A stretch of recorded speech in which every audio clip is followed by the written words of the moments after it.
Before the sun rose, a small boy was already awake.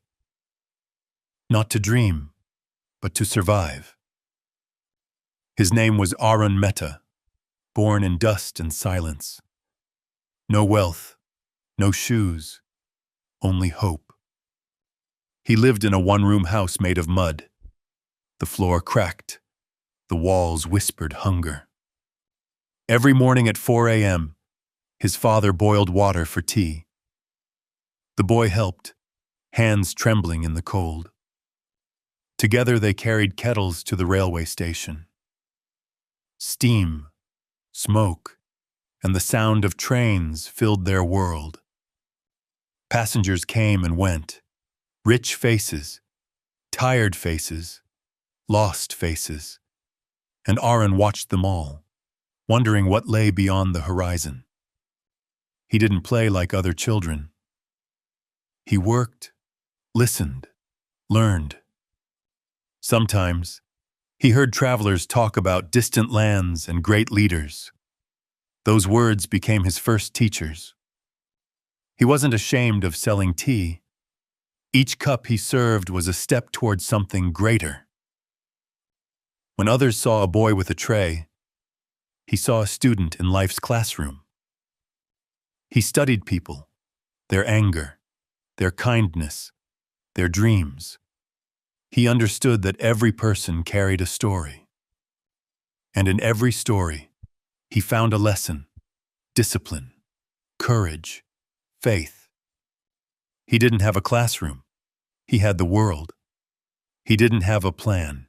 He had purpose. Every drop of sweat was a promise. Every morning was a new beginning. The world didn't know his name yet. But destiny was already watching. Because the boy who served tea was learning how to serve a nation. Arun's world was small, but his mind refused to stay there. Something inside him burned louder than hunger. He wasn't the top student, but he was the one teachers remembered. When he spoke, people listened. When he stood, silence followed. He wasn't afraid to dream beyond his limits. Even when those dreams felt impossible, books became his escape. The library became his universe. He read about warriors, thinkers, and saints. Each story poured fuel into his fire. One book changed everything. It told the teachings of Guru Arananda. Serve others, the monk had written, because service purifies the soul. Those words hit him like thunder. He realized greatness wasn't about wealth. It was about purpose, about giving, about lifting others when you rise. From that day, Arun began to change. He stopped chasing comfort and started chasing meaning. He meditated before sunrise. He trained his mind to listen, not react. While other boys wasted hours in games, he built his inner world in silence. He learned to control anger with breath. He learned to replace fear with focus. At school, debates became his stage.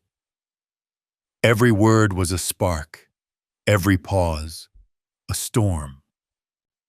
People whispered, "He speaks like a man twice his age." And Arun smiled. He was just getting started. He believed words could build nations. He believed silence could build strength. Sometimes he would stand before a mirror, practicing speeches no one had asked for. Not for attention, but preparation. He knew destiny rewards the ready. His parents didn't understand his restlessness. They thought he was losing direction. But he was building one, quietly, stubbornly, fiercely.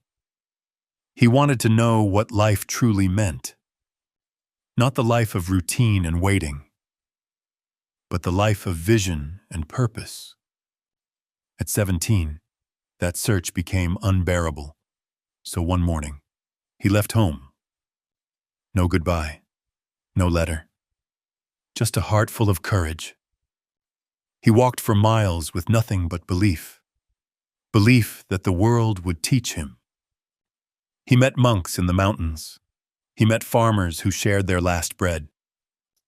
He slept in temples and under stars, sometimes hungry, always learning. He watched people suffer and still smile. He watched leaders speak and still lie. And he asked himself, which path was mine? To lead, to serve, to heal.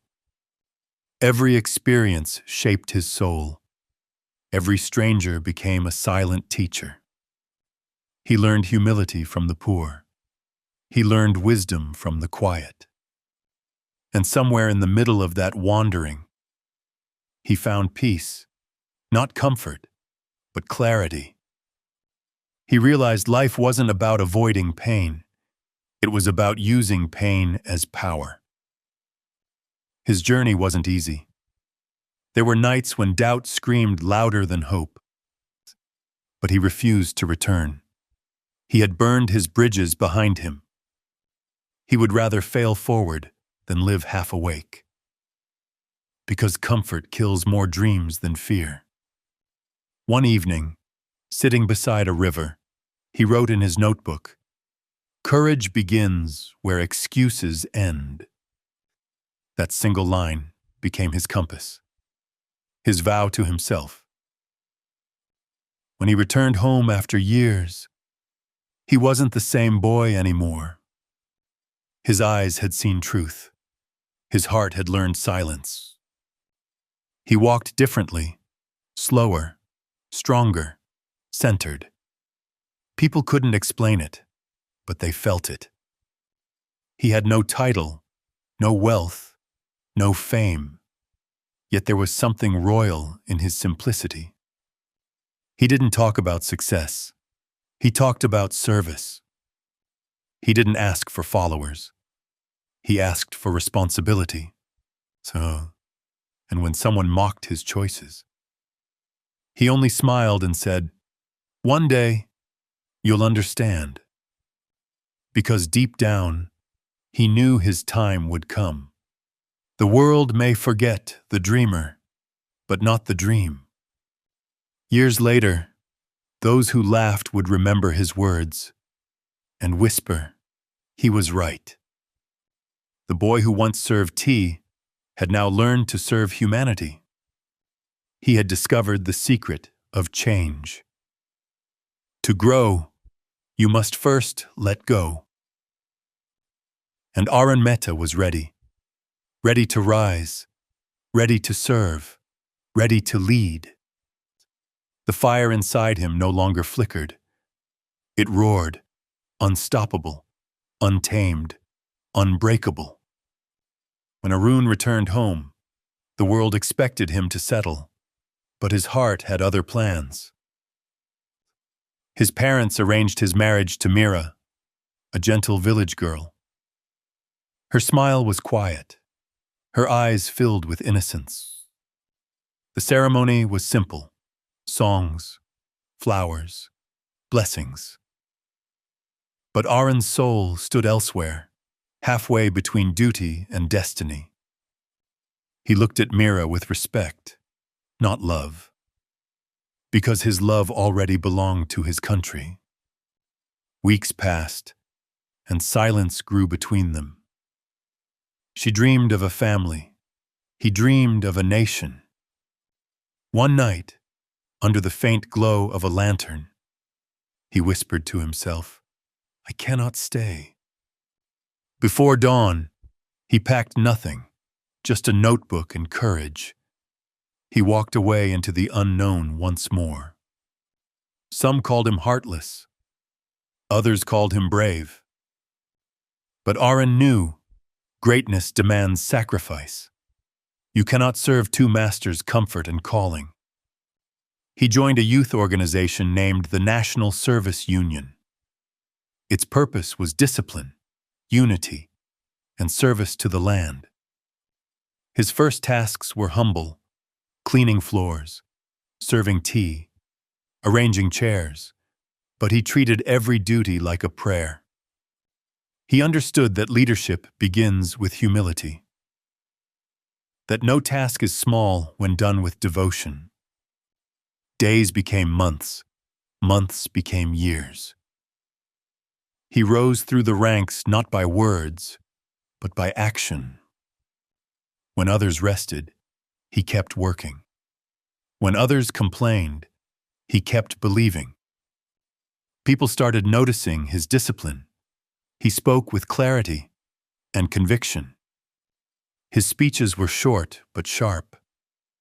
Every sentence carried truth like a blade. Crowds gathered just to hear his voice. It wasn't loud, it was alive. He traveled from village to village, met farmers, students, and workers who had lost hope. He listened more than he spoke, because listening builds bridges faster than promises. He shared stories of courage and unity. He reminded people that no one is too small to matter. In the dark corners of the nation, his words became light. But then came a storm, a political crisis. The government declared a national emergency. Freedom of speech was crushed. Leaders were arrested, newspapers silenced. Aaron refused to surrender. He went underground, living in shadows.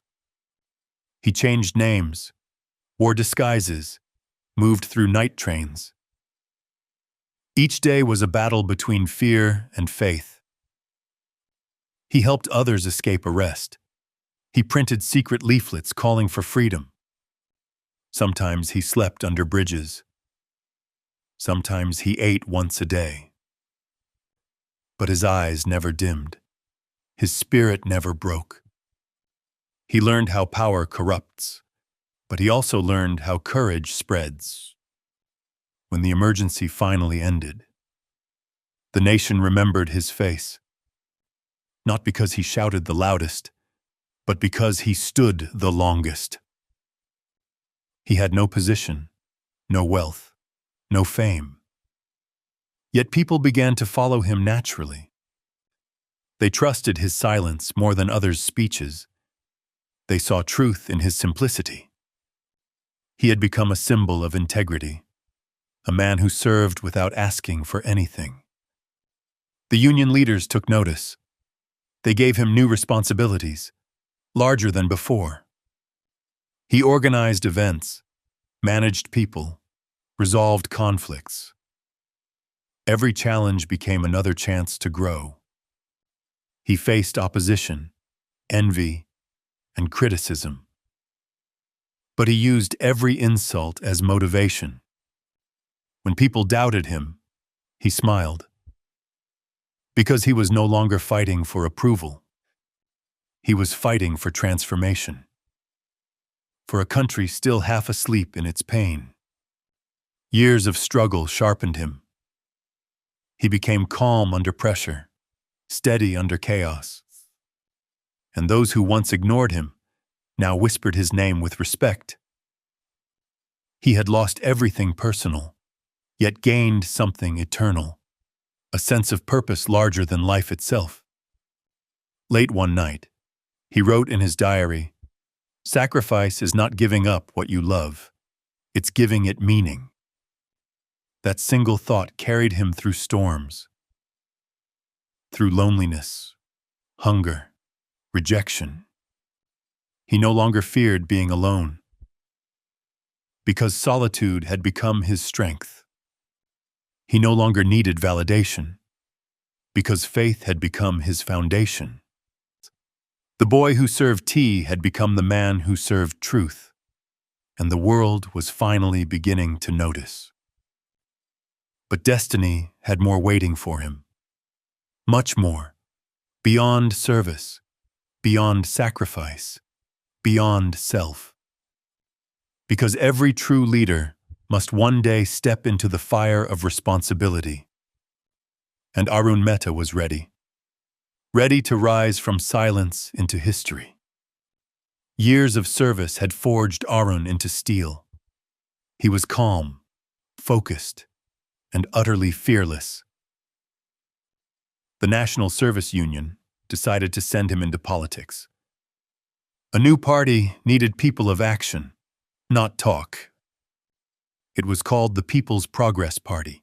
Small, struggling, unseen. But Arun saw potential where others saw failure.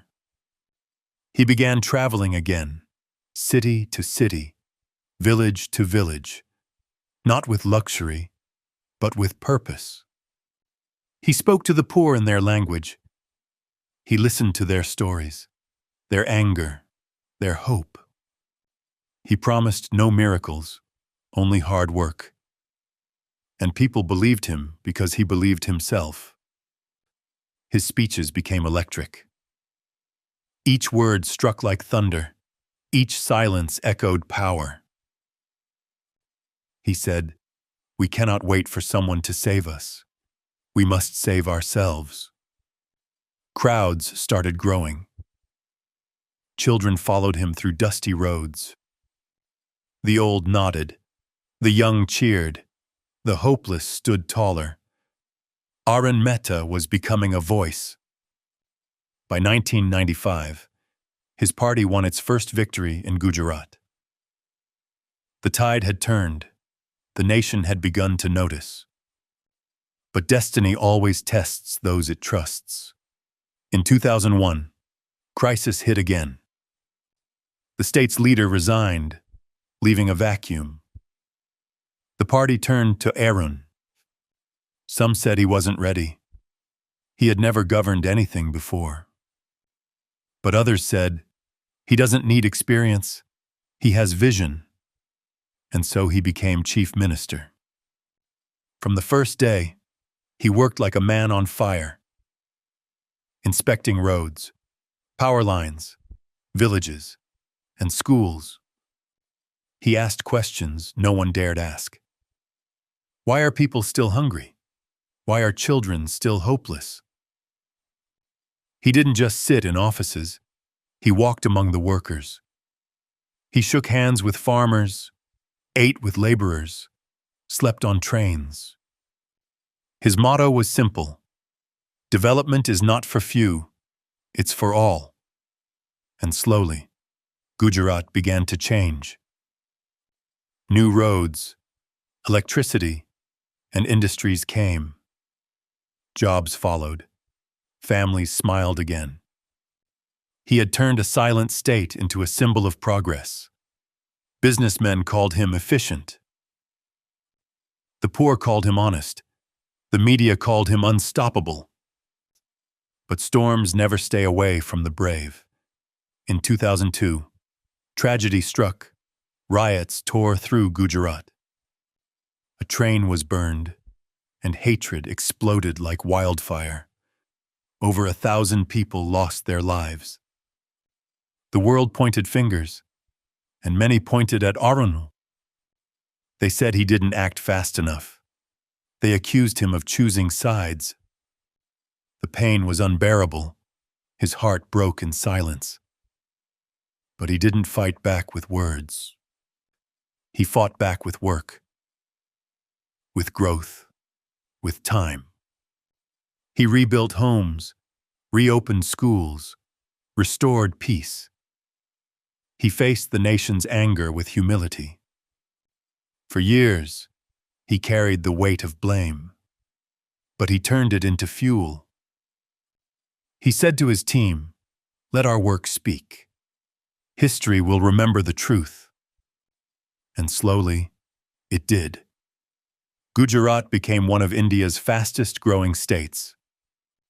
While others talked about problems, Arun created solutions. While others avoided risk, he embraced it. By 2012, he had served 11 years as chief minister. He had turned criticism into competence. The whispers grew into roars. Make him our prime minister. And once again, destiny knocked. In 2013, His party faced a crucial choice. They needed a face, a voice, a fighter. Many opposed him, calling him too controversial. But the people outside the halls of power felt differently. They saw themselves in him. A man who rose without privilege, who worked without rest. Finally, the People's Progress Party announced their candidate. It was Arun Mehta. From that moment, the campaign began like a storm. He traveled across the nation, hundreds of cities, thousands of speeches. No fancy stage, no hollow promises, just truth, grit, and vision. He said, "Good governance is not a slogan, it's a duty." And millions nodded in unity. He used social media to reach the youth. He tweeted, posted, shared, every message full of conviction. His slogan spread everywhere. This time, the people's government. The air buzzed with energy. Villagers chanted his name. Students painted his face on walls. He was no longer a politician. He was a movement. The election day came, silent, tense, historic. When results arrived, the numbers stunned the nation. Arun's party won an overwhelming majority. The ruling party collapsed like dust in the wind. And on that day, May 26th, 2014, the tea seller's son took oath as the leader of 1 billion people. He didn't cry, didn't boast. He simply folded his hands and whispered, "For them." The cameras flashed. The world watched. A man from nothing had become everything. But Arun knew this was not the destination. It was just the beginning. The real challenge was not winning power. It was using it with purpose. He looked out from the Prime Minister's balcony that night. The city lights below looked like stars on earth. And he thought of the little boy at the railway station. Barefoot, tired, still serving tea. That boy had never stopped working. He had simply grown stronger. And now, he was serving a nation. With the same hands, the same heart, the same humility. Because true leadership never forgets where it began. It only rises higher, with every act of service. Power didn't change Arun. It only revealed his discipline. While others celebrated their victory, he returned to work the next morning. His day began at 4 a.m. Yoga, meditation, silence. He believed clarity starts before the world wakes. He read reports, wrote notes, met ministers. Every minute had purpose. Every action had weight. He refused to waste time on luxury. His only comfort was commitment. He often said, "The nation sleeps on my watch. I cannot," and he meant it. His schedule stunned everyone. 16 hours a day, no holidays. Even on festivals, he worked. He lived simply, vegetarian food, warm water, no excess. The man who led millions still washed his own plate. His first promise was to the poor.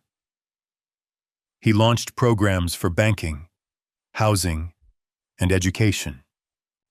He wanted every child to dream bigger than hunger, every mother to feel safe, every worker respected. He called it development with dignity, a progress that served the people, not politics. Then came the boldest decision of his career, demonetization. One night, he banned major currency notes to fight corruption. The country froze in disbelief. Lines formed outside banks. Some praised his courage. Some cursed his choice. But Arun didn't waver. He stood firm in the storm. He said, "If honesty has a cost, I will pay it first." And the nation listened. Even his critics began to respect his resolve. Because he didn't lead for applause, he led for impact. Under his leadership, India transformed. Digital payments rose. Startups grew. Cities glowed. He launched Clean India, a call to restore pride and order. Millions joined, broom in hand, heart in hope. He launched Make in India to build a self-reliant nation. Factories reopened, jobs returned, dreams revived. He didn't want India to follow. He wanted it to lead. And slowly, it began to. Then came the greatest challenge, COVID-19, a silent enemy that tested the world. Arun appeared on television, face calm, eyes steady. He said, "We will stay apart, to stay alive." He declared a nationwide lockdown. The streets turned empty, the silence heavy. But behind the stillness, his team worked relentlessly. They built hospitals, produced vaccines, fed millions. It wasn't perfect. Mistakes were made. But the intention was pure. He chose action over excuses. And once again, he earned respect. After the pandemic, the world changed. But Arun's determination didn't. He traveled again, representing India on the global stage, from Washington to Tokyo, from Riyadh to London. He spoke not as a follower, but as a partner. His presence commanded attention. At the G20 summit, he said, "The world's future depends on our unity." The hall fell silent. Leaders listened and applauded. He was no longer just India's leader. He was a global voice for balance and hope. But behind the spotlight, he remained the same. Alone, disciplined, focused. No family dinners, no vacations. Only the quiet rhythm of purpose. Sometimes at night, he would walk through his office. The hall's dark, the city asleep. He'd stop by a window, stare at the skyline, and whisper, "I was born here to serve, not to rest." His followers worshipped him like a saint. Some even built temples in his name. But Arun always said, "I am not divine, I am determined." That was his secret. He had transformed power into service, ambition into duty, and success into responsibility. His social media overflowed with millions of followers, yet he remained untouched by fame. He replied to citizens, encouraged youth, shared hope. He used technology not to boast, but to connect. He had become the bridge between generations. The symbol of progress through perseverance. When asked how he managed such strength, he smiled and said, "By remembering where I started." He never forgot the railway station. The steam, the noise, the teacups in his hands. Because true greatness doesn't forget humility. It multiplies it. Years passed, and he continued to lead, each term stronger than the last. Nations admired his endurance. His enemies respected his resolve. He turned leadership into a lifelong meditation. Every decision born from patience and clarity. He once wrote, "Power is not possession, it's permission to serve." That single line became his legacy. From the dirt of poverty to the desks of power, His story remained one long act of service. And yet, even after decades, he still began each day the same way, in silence.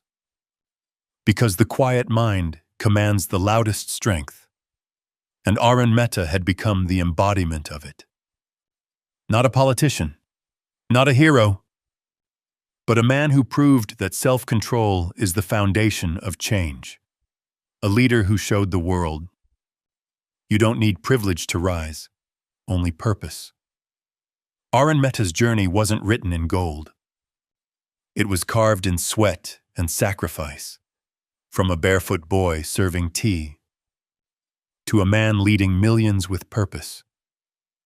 He showed the world that greatness is built, not given. He had no family name, no wealth, no safety net. Only grit and a dream that refused to die. He fell, failed, and was hated. But he never stopped walking forward. Because true success isn't about applause. It's about becoming who you were meant to be. He taught that pain can be power, that service can be strength, that the smallest acts, done with honesty, can move mountains. Arun's story isn't just about leadership. It's about humanity, about believing when no one believes, about fighting when no one watches. Every choice he made whispered one truth. Can start from nothing and still rise. He built his nation by building himself first. Discipline before dreams, purpose before pride. And maybe that's the message we all need. Stop waiting for perfect moments. Create them. Start small. Work quietly. Let your consistency become your voice. Let your progress speak for you. Because if a boy who once sold tea can change the destiny of millions, then what's stopping you from changing yours? If this story touched your heart, tell me, what's your fire inside? Share your thoughts in the comments. And if you believe nothing is impossible, stay, subscribe, and grow with us. Because your journey, like his, is only just beginning.